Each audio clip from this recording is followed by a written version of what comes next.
Le gouvernement de la transition du Mali informe l'opinion de l'arrestation d'un groupuscule d'éléments marginaux des forces armées de sécurité maliennes pour des infractions pénales visant à déstabiliser les institutions de la République. C'est dans un communiqué signé le 14 août. Un projet mis en déroute par les forces armées indique le communiqué. Le gouvernement de transition rassure l'opinion que les enquêtes judiciaires se poursuivent pour identifier d'éventuels complices et que les forces armées de sécurité restent déterminés à achever leur mission de lutte contre le terrorisme sous toutes ses formes. Dans un communiqué publié le 14 août, le parti Les Transformateurs a pris acte de la démission de son vice-président chargé des réformes institutionnelles, Dr Sitak Yombatina Beni, après 6 ans d'engagement.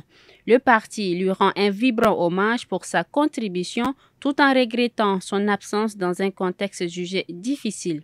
Avec exigence, rigueur et passion, il a mis son savoir et sa réflexion critique au service de l'idéal de justice, d'état de droit et de dignité humaine, piliers de notre action collective.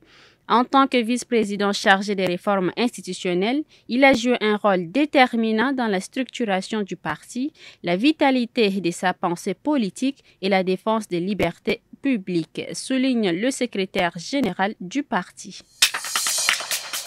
Le pasteur Dimasra Paul, ancien de l'église évangélique du Tchad numéro 15 de Moundou, a perdu la vie après avoir été violemment attaqué par un ensemble d'abeilles. Selon les premiers témoignages recueillis sur place, le serviteur de Dieu revenait du fleuve Logone où il s'était rendu pour se procurer du sable. C'est à son retour, alors qu'il traversait le rond-point cathédral de Moundou, qu'il a été pris pour cible par ces insectes.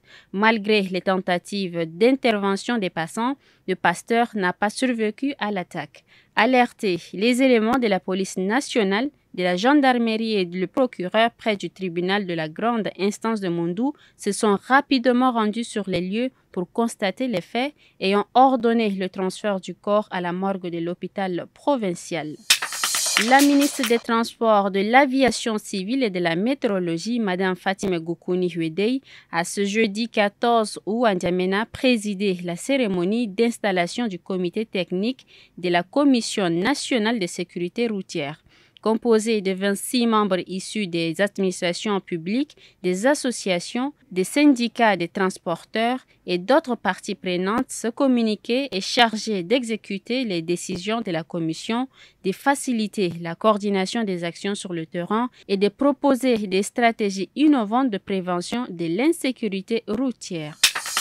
La directrice de la lutte contre la maladie, de la vaccination et de la surveillance épidémiologique, Dr Mbaylamen Demian Antoinette, a lancé ce jeudi les travaux de l'atelier de formation sur le dépistage précoce, la prise en charge et le suivi du diabète. Une formation organisée par le ministère de la Santé publique et de la Prévention en partenariat avec l'Organisation mondiale de la santé et l'initiative Formation Diabète de la Fédération internationale du diabète et de Sanofi. Maladie silencieuse mais redoutable qui touche des millions de personnes à travers le monde et d'où sa prévalence ne cesse d'augmenter, y compris en Afrique.